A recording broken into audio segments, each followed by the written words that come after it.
Okay, good morning. Isi-share ko sa inyo ang number 2 at times number 5 of the World Athletics. Ito yung governing body na nagde-declare ng ranking ng mga athletes.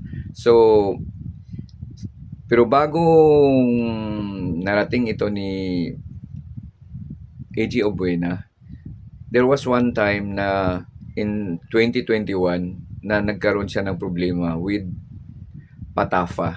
So itong PATAFA, ito yung uh, recognized body that handles the athletics sa Pinoy pole at vaulter na si handles EJ the Obiena. Ayon kasi sa PATAFA, activities for dinayang umano ni Obiena athletes ang mga for the isinumiting niyang liquidations at hindi international niya umano events. nabayaran ang coaching fees ng kanyang Ukrainian coach na si Vitaly Petrov. Base umano ito sa written statements mula kay Petrov at sa atletang si Sergey Bubka.